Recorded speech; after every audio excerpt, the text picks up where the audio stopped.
আজ থেকে প্রায় ২৫০০ বছর আগের ঘটনা এটা। এটা প্রাচীন গ্রিসে ঘটছিল ঘটনাটা এরকম যে একটা মাঠের মধ্যে ২০-২৫ জন মিলে গল্পগুজব করতেছে। হঠাৎ করে গল্প করতে করতে একজন অজ্ঞান হয়ে পড়ে গেছে। যখন অজ্ঞান হয়ে পড়ে গেছে তারপরে তার সারাটা শরীর, ভূমিকম্প হলে মাটি যেমন কাঁপতে থাকে এরকম করে সারাটা শরীর কাঁপতেছিল। বেশ কিছুক্ষণ কাঁপলো।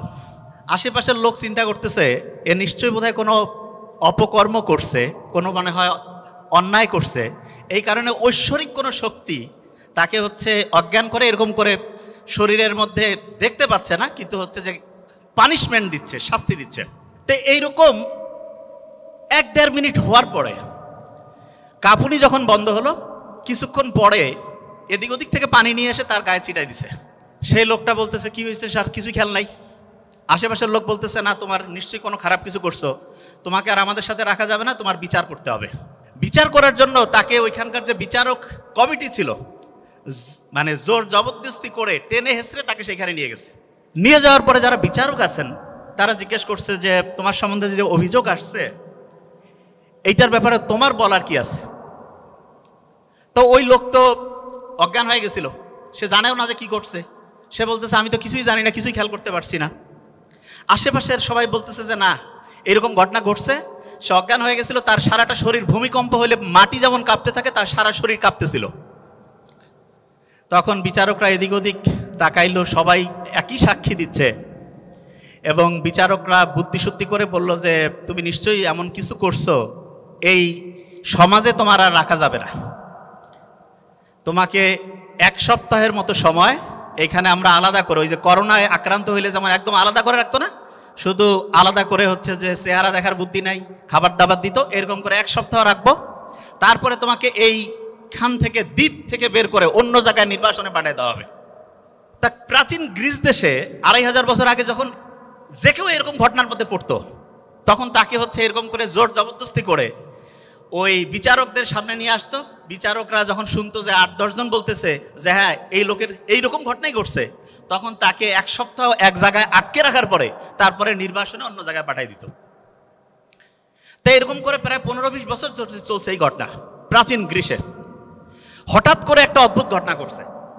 ঘটনাটা একদিন বিচার চলছে, একজন এরকম অজ্ঞান হয়ে গেছিল, তার শাস্তি, তার পানিশমেন্ট কি হবে এটা নিয়ে যখন বিচারকরা আলোচনা করছে, হঠাৎ করে একজন বিচারক অজ্ঞান হয়ে গেছে এবং সেই বিচারকের সারাটা শরীর ভূমিকম্প হইলে যেমন কাঁপে সেই রকম তার শরীরটা কাঁপতেছিল।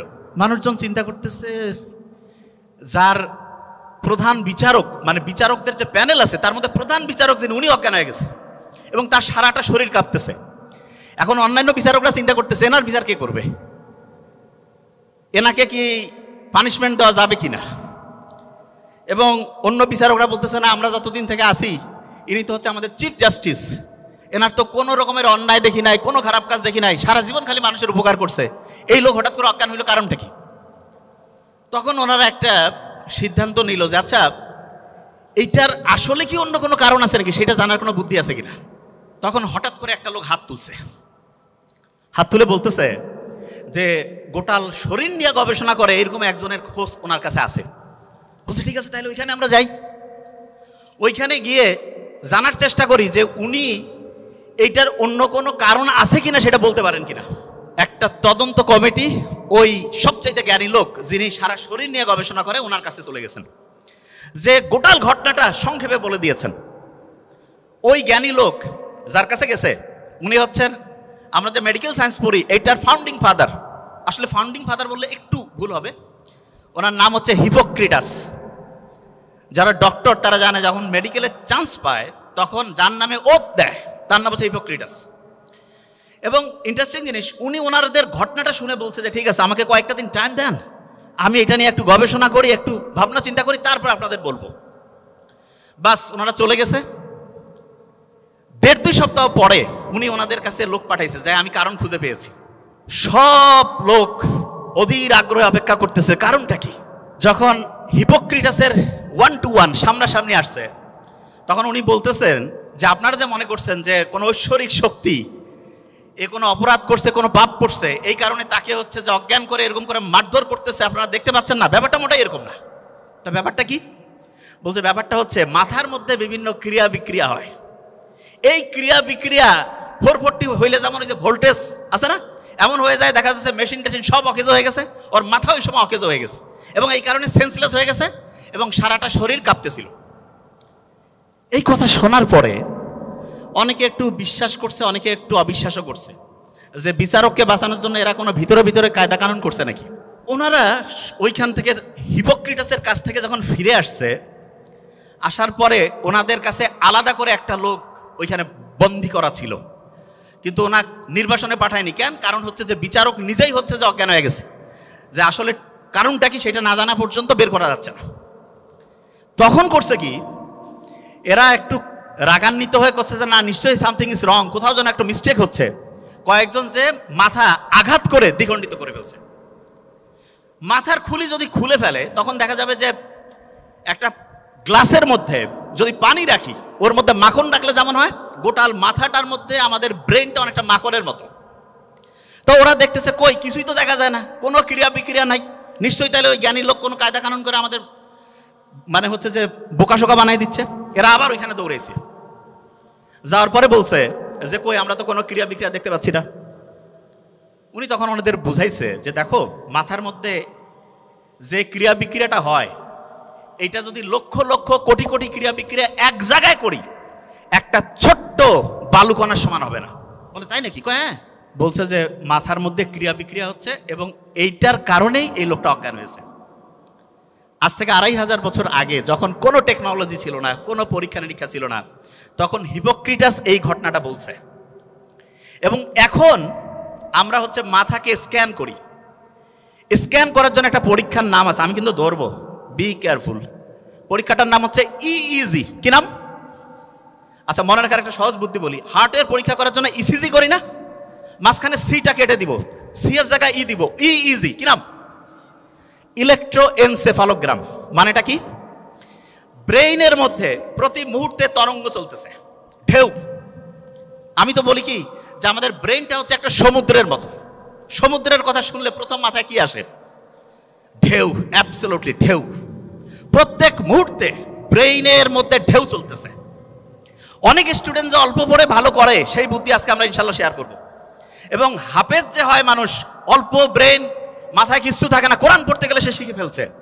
আল্লাহ কোরআনের মধ্যে এমন একটা অসাধারণ সামঞ্জস্যপূর্ণ শৈলী দিয়েছেন, ব্রেইনের মধ্যে ওই ওয়েভটা তৈরি হয়, ওই তরঙ্গটা তৈরি হয়, যেই তরঙ্গ তৈরি হইলে পরে পড়া লং টার্ম মেমোরি সেন্টারে রিজার্ভ হয়। প্রত্যেক দিন 5 ওয়াক্ত নামাজ পড়ি না, ব্রেইনের মধ্যে মোটা দাগে 5টা ওয়েভ আছে, মোটা দাগে 5টা ওয়েভ। এই 5টা ওয়েভের মধ্যে একটা ওয়েভ আছে সবচাইতে স্টুডেন্টের জন্য প্রয়োজনীয় ওয়েভ। এবং যে কোনো স্টুডেন্ট যে বুদ্ধিমান, সে চিন্তা করতেছে ওই ওয়েভটা যদি আমি তৈরি করতে পারি ব্রেইনে, আর তারপরে যদি আমি পড়ি, 1 ঘন্টায় 3-4 ঘন্টা পড়া হবে। এইটা তৈরি করার 2টা বুদ্ধি। একটা হচ্ছে ন্যাচারালি ব্রেইনের মধ্যে ওই ওয়েভটা তৈরি করা যায়, যেটা তৈরি করলে পরে অল্প একটু পড়লেই পড়া শর্ট টার্ম থেকে লং টার্ম মেমোরি সেন্টারে রিজার্ভ হওয়ার যে প্রক্রিয়াটা, এটা ফাস্ট হবে। আরেকটা আছে আর্টিফিশিয়ালি। আর্টিফিশিয়ালি মানে আমরা নিজেরা চাইলে পরে ব্রেইনের মধ্যে ওই ওয়েভটা তৈরি করতে পারবো। বেশিরভাগ জনের মাথায় আসতেছে যে আসলে ওই ওয়েভটার নাম কি, ঠিক না? 100% তাই তো আসার কথা, যে ওই ওয়েভটার নাম কি, যে সবচেয়ে দামি ওয়েভ যেটা আমাদের দরকার, ওই ওয়েভটা আসলে তৈরি হয় কিভাবে? আর ওই ওয়েভটা আমরা ন্যাচারালি তো তৈরি হলে তো আলহামদুলিল্লাহ, আর্টিফিশিয়ালি যদি তৈরি করতে পারি তাহলে সেটার সিস্টেমটা কি হবে, তাহলে স্টুডেন্ট ভালো হয়ে যাবে। একটা জিনিস, এবং আজকে আমরা যা যা আমি বলছি আমার কিন্তু খেয়াল আছে এবং ঘড়িও আছে, আমি কিন্তু ধরবো র্যান্ডম। এবং ধরার ক্ষেত্রে আমি একটা ক্লু দেই। ব্রেইনের প্রথম পরীক্ষার জন্য আমরা বলছিলাম ইসিজি না ইইজি? অ্যাবসলিউটলি ইইজি, ঠিক না? ইইজি। ব্রেইনের মধ্যে ওয়েভ কটা? 5টা। সবচেয়ে ভালো আছে একটা ওয়েভ, যেই ওয়েভটা থাকলে পড়ে পড়া দ্রুত শর্ট টার্ম থেকে লং টার্ম মেমোরি সেন্টারে যাবে এবং পড়াটা সহজে আয়ত্তে আসবে। এই ওয়েভটা ইংরেজির প্রথম বর্ণের নাম কি? এ দিয়ে শুরু, আলফা ওয়েভ। কি নাম? Alpha wave. এবং আলফা ওয়েভ এইটা যখন ব্রেইনে তৈরি হয়, প্রতি মুহূর্তে 8টা থেকে 12টা, প্রতি সেকেন্ডে 8টা থেকে 12টা ঢেউ চলে। কয়টা? 8টা থেকে 12টা। এখন অনেকে বলতে পারে যে ভাইয়া ব্রেইনের মধ্যে যদি জলোচ্ছ্বাস হয়, যে খুব ঢেউ বাড়তেছে, তাইলে কি হবে? তাহলে যেটা হয় সেটার নাম হচ্ছে গামা ওয়েভ। কি নাম? Gamma wave. ওই সময় প্রতি সেকেন্ডে ব্রেইনে 40টারও বেশি, 60টা পর্যন্ত ঢেউ উঠতে পারে। বেশি ঢেউ উঠলে পরে ব্রেইনে যা রাখতেছি সব ভাষায় নিয়ে চলে যাবে, ব্রেইনে আর রিজার্ভ হবে না কিছু। এই জন্য ব্রেইনে রিজার্ভ করার জন্য আমাদের আলফা ওয়েভ রাখতে হবে, আলফা ওয়েভ। এখন প্রশ্ন হলো আলফা ওয়েভ ব্রেইনে ন্যাচারালি কখন তৈরি হয় সেটা আগে বলি। মোহাম্মদ সাল্লাল্লাহু আলাইহি ওয়াসাল্লাম যে বলছে যে রাতের এশার নামাজের পরে উনি কোনো মিটিং, কোনো মিছিল কিচ্ছু রাখতো না, কোনো কথা নাই, স্ট্রেট বেড, সোজাসুজি ঘুম, আর্লি উনি ঘুমাইতো। আমাদের ডক্টরদের মধ্যে অনেকের লাইফস্টাইল খুবই খারাপ, যত বড় অফিসার লাইফস্টাইল তত খারাপ। কয় যে লেট নাইট প্রোগ্রাম শয়তানি প্রোগ্রামের অন্য আরেকটা নাম, believe me. Late night program, কিসের লেট নাইট? যা হবে আর্লি। এবং ঠিক এশার নামাজের পরে যদি আমরা ঘুমাই তাহলে ইনশাআল্লাহ আমাদের ব্রেইনের মধ্যে একটা সুপার ক্লক আল্লাহ বসায় রাখছে, হাইপোথ্যালামাসের মধ্যে আছে, টিক টিক টিক টিক করে চলতেছে, ওর কোনো টাইম দেখা লাগে না, অটোমেটেড অ্যালার্ম সেট আপ করা আছে, অ্যালার্ম বাইরে থেকে ঘড়িতে দেওয়া লাগবে না। কেউ যদি এশার নামাজের পরে ইনশাআল্লাহ ঘুমায় যায়, ভোর 3টা, 3:30, 4টার মধ্যে ঘুম থেকে উঠবে। কিন্তু ইন্টারেস্টিং পয়েন্টটা ওই জায়গায় না। ইন্টারেস্টিং পয়েন্টটা হচ্ছে বেশিরভাগ স্টুডেন্ট বলে যে আমি রাতে ঘুমাইলাম 12টায়, সকালে উঠলাম 7টা, 7 ঘন্টা তো আমি ঘুমাইলাম। আর একজন ঘুমাচ্ছে রাত 9টায়, সে উঠলো ভোর 4টায়, সেও 7 ঘন্টা। তো অনেকের মাথায় আসে যে 7 ঘন্টা ঘুমাইলে হয়েছে, কখন ঘুমাই, টাইম তো 7 ঘন্টায় হয়েছে, ব্রেন বোধহয় ঠিকভাবেই কাজ করতেছে। নো, এটা ভয়ঙ্কর একটা মিস্টেক, ভয়ঙ্কর। ব্রেনটা রিচার্জ হওয়ার জন্য সবচাইতে দামি প্রসিজার যতগুলো পদ্ধতি আল্লাহ দিয়েছে তার মধ্যে নাম্বার 1 হচ্ছে ঘুম। এখন ঘুমের মধ্যে ব্রেনটা চার্জ হয়, কিন্তু চার্জিং এর সিস্টেমের মধ্যে একটু আল্লাহ টেকনিক লাগাই দিছে। ব্রেইনের মধ্যে যে হাইপোথ্যালামাসের মধ্যে যে মাস্টার ক্লকটা আছে, সে চার্জিং সিস্টেমটা ঘন্টায় ঘন্টায় চেঞ্জ করে। মানে এটা কি, একটু এক্সাম্পল দেই। ধরা যাক কেউ রাত ঠিক 9টায় ঘুমাইছে, ব্রেন চার্জ শুরু হয়েছে, ওই সময় সে চার্জিং পয়েন্টের মধ্যে যে চার্জারটা লাগায় রাখছে সেইটার প্রতি মুহূর্তে চার্জিং ক্যাপাসিটি 100 ওয়াট। কত ওয়াট? 100। এরকম করে 7 ঘন্টায় তাহলে কত ওয়াট চার্জ হবে? 700। কেউ যখন রাত 12টায় ঘুমাইতে গেছে, 12টা থেকে 3টা, এই সময় প্রতি ঘন্টায় তার চার্জিং হবে 100 ইউনিট করে। কত? 3টার পর 4টা পর্যন্ত 50 ইউনিট করে। কত? 4টার পর ফজরের সময়, যে সময় শয়তান আসি কয় আরো ঘুমা, ওই সময় চার্জিং 20 ওয়াট। কয় ওয়াট? 20 ওয়াট। অনেক ছেলে মেয়ে আছে কয় আমি মাগরিবের সময় আমার দিন শুরু, ফজরের পরে আমার দিন হচ্ছে রাতের ঘুম শুরু। মানে রাতে সে ঘুমাইতে যায় ফজরের পরে, এবং সে বলে যে আমি 8-9 ঘন্টা ঘুমাই। আর্লি মর্নিং ফজরের নামাজের পরে ওই সময় চার্জ হচ্ছে 10 ওয়াট। কয় ওয়াট? 10 ওয়াটে সে যদি 10 ঘন্টা ঘুমায়, চার্জ কত ওয়াট হবে? আর আর্লি ঈশান নামাজের পরে 1 ঘন্টায় কত ওয়াট? 100।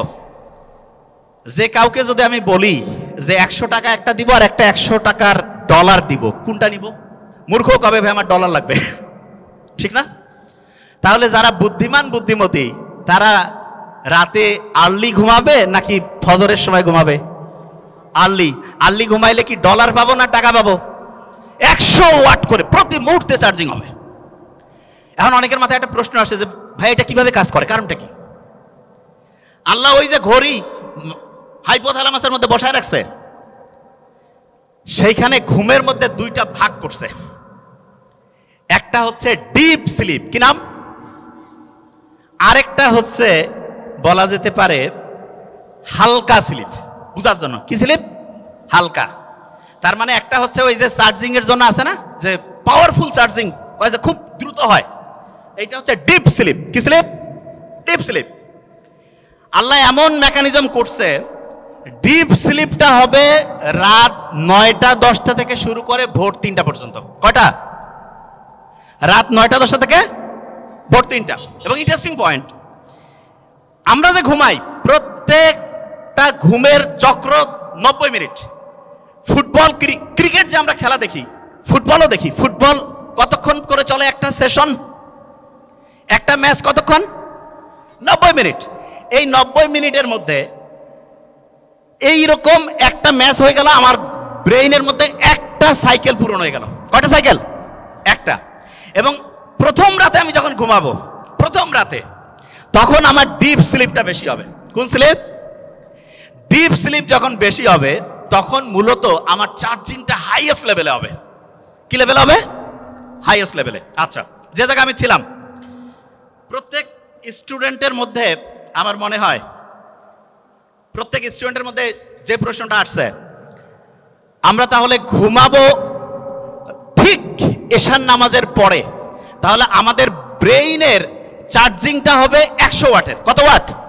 100। আচ্ছা, পড়ার ক্ষেত্রে মোস্ট ইম্পর্টেন্ট, ব্রেইনে কোন ওয়েভ দরকার? Alpha wave.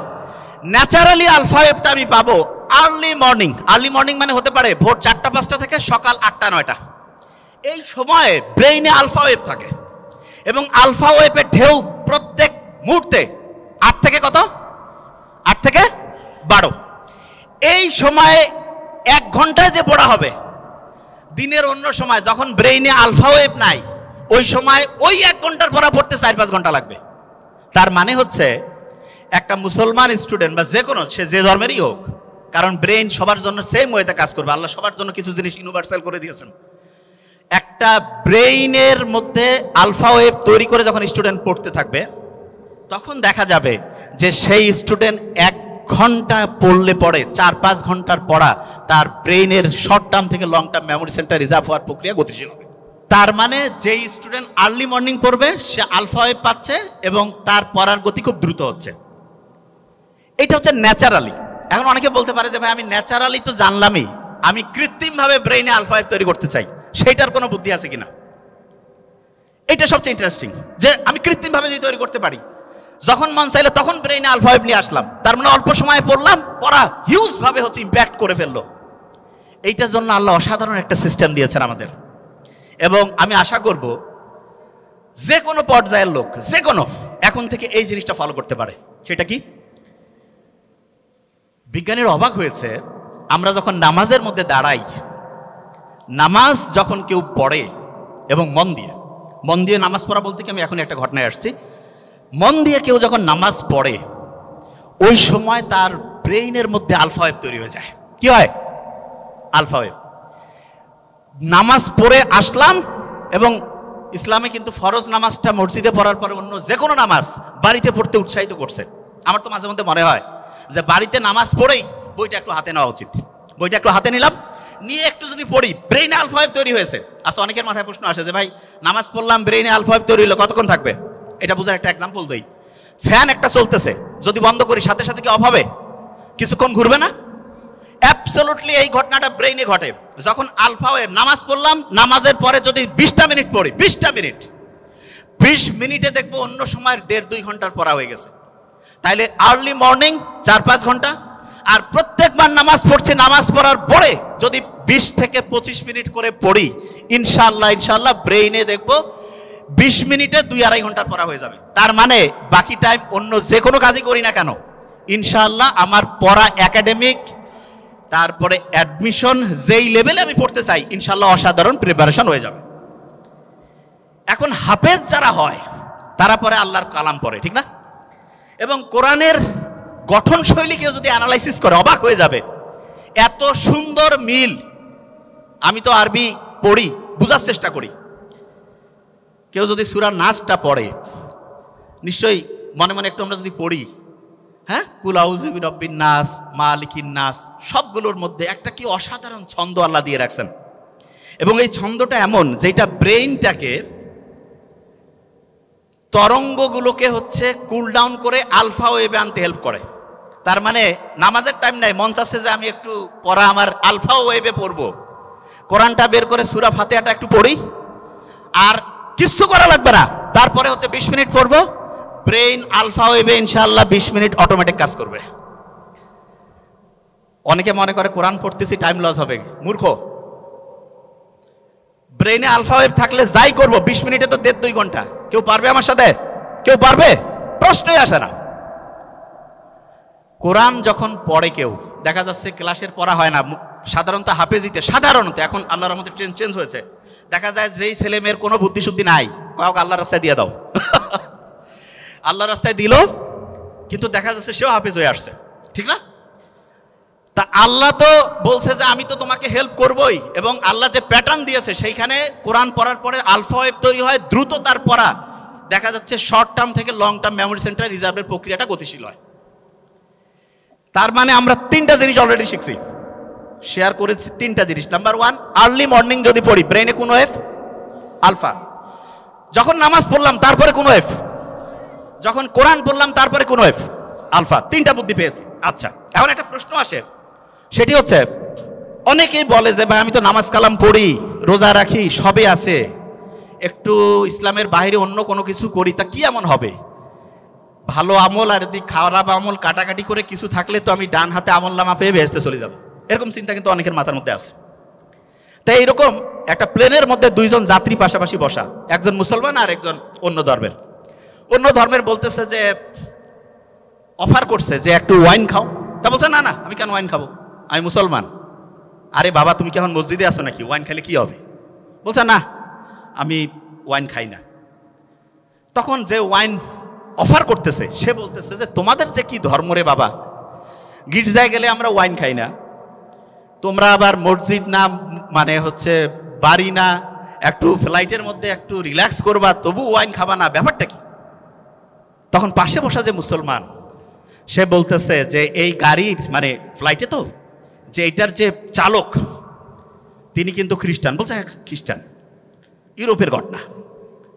তা বলতেছে আচ্ছা ওনাকে যদি এখন মদ খাওয়ানো হয় তুমি কি জানার পরে এই ফ্লাইটে যাবা? কয় না আমি কেন যাবো। কয় কেন যাবা না? বলছে উনি তো এখন ডিউটিতে আছে, ডিউটিতে কেন হচ্ছে মদ খাবে? তখন ওই মুসলমান বলতেছে যে আমাদের মুসলমানের গোটাল জীবনটাই হচ্ছে অন ডিউটি।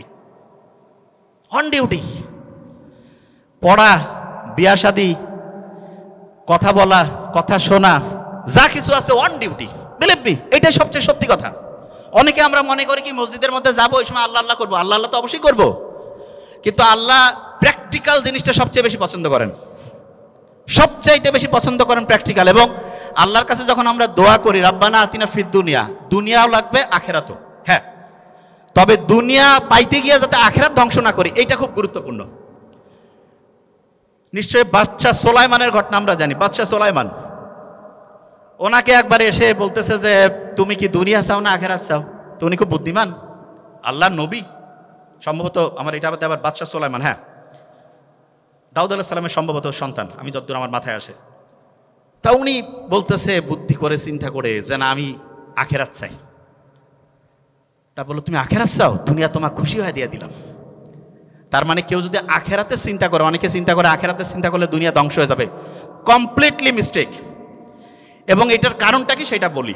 অস্ট্রেলিয়ার একজন ডক্টর, নামটা এখন মাথায় নাই, আমরা কয়েকদিন আগে আমি ওনার আর্টিকেলটা পড়লাম, অ্যাবসলুটলি 2 সপ্তাহ আগে, মুসলমান ডক্টর। উনি গাজায় গেছে, প্যালেস্টাইনের হচ্ছে যে ইয়া করছে, ওটাকে কি বলে, অপারেশন করছে। তা ইসরায়েল যে ভয়ঙ্কর ধ্বংসলীলা চালাইছে, অজ্ঞান করার যে জিনিসপত্র সেটাও নাই, অজ্ঞান করার জিনিসপত্র নাই। উনি জানে যে অজ্ঞান করার মাঝখানে হচ্ছে জিনিস শেষ হয়ে যাবে। অপারেশনের মাঝখানে ঘুম থেকে উঠছে, উঠে কোরআন তেলাওয়াত শুরু করছে, তারপরে অপারেশন উনি বন্ধ রাখছে। তা যিনি রুগী বলতেছেন আপনি অপারেশন করেন, বলছে ইশারা করছে, কোরআন তেলাওয়াত করছে, ইশারা করছে, বলছে তুমি কষ্ট পাচ্ছ না? উনি কোরআন তেলাওয়াত করছেন। তখন ওই অপারেশনের পাশে যে আরেকজন আছে বলছে না উনি কষ্ট পাচ্ছেন না। তা এই ঘটনাটা যখন শুনলাম তখন মনে হলো আল্লাহ যে বলছে যে কোরআন হচ্ছে শেফা, আমরা তো বিশ্বাস করি সত্যি টঙ্গর মগর বিশ্বাস, খোসর মসর, ওইরকম বিশ্বাস নাই হবে হবে কি না। এবং সত্যিকার অর্থে অ্যানেস্থেটিক মানে অজ্ঞান করার যে জিনিসপত্র একটা নাই, কিন্তু আল্লাহর রহমতে সে কোরআন তেলাওয়াত করছে, কষ্ট পাচ্ছে না। ওই ঘটনাটা জানি তো, আলী রাদিয়াল্লাহু তাআলা আনহুর যে পায়ের মধ্যে তিল লাগছিল, নামাজের সময় বের করতে বলছে। আল্লাহ দেখাই দিচ্ছে। এখন কেউ যদি প্যালেস্টাইনের ঘটনাগুলো একটু অ্যানালাইসিস করে দেখবে আল্লাহ যে আছে, এবং কেউ যদি আল্লাহকে ওইভাবে মন থেকে চায় অবশ্যই অবশ্যই পাবে। আচ্ছা, যে জায়গায় আমি শেষ করবো এখন, ইটালির একটা বিখ্যাত মানুষ আছে যার নাম বুসকালিয়া। উনি যেখানে যাইতো ওনার কথা শোনার জন্য হাজার হাজার মানুষ এসে উপস্থিত হইতো। তো ওনাকে একদিন জিজ্ঞেস করছে যে আপনি এত কিছু জানেন কি করে? উনি বলতেছে যে আমাদের ফ্যামিলিতে আব্বার একটা অদ্ভুত নিয়ম ছিল। সেই নিয়মটা হচ্ছে এরকম, প্রত্যেক দিন রাতের খাবারটা আমার বাবা আমাদের সব ভাই বোনকে একসাথে নিয়ে খাইতো, এবং প্রত্যেক সন্তানকে তিনি আলাদা করে জিজ্ঞেস করতেন, what did you learn for the day? আজকের জন্য তুমি কি শিখছো? প্রত্যেককে বলতে হইতো।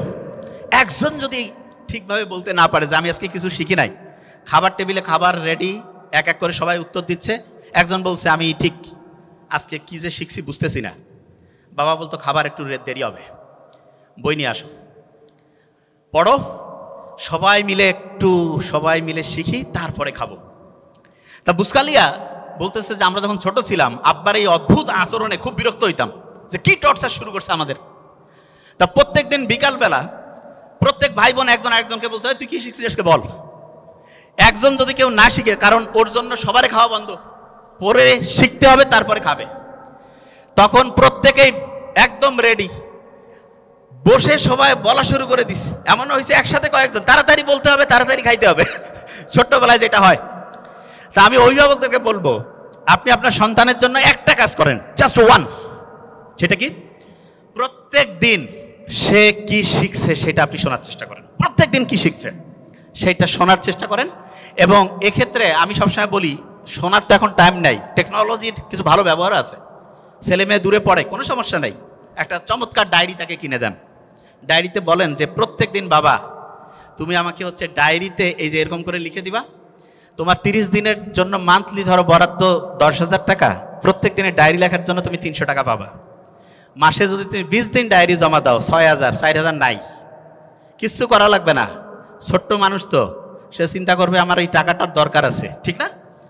তুমি ডায়েরি লিখে দিবা না, তোমার কিছু করতে হবে না, ওকে ফাইন, দেখা যাবে তুমি 4,000 টাকা কম পেয়ে কীভাবে চলো। এবং এটা রেগুলার করতে হবে। আমার ছোট ভাই ওইখানে আছে, ডক্টর নোবেল, তারা যখন কলেজে পড়তো আমি ওদেরকে রসুন আর গরুর মাংসে ঝোল দিতাম। আমি মেডিকেলে পড়তাম, তা আমার বন্ধু, আমার রুমমেট যারা বলতো, দোস্ত তুই এরকম কেন রে, একটু গোস্ত দিবি।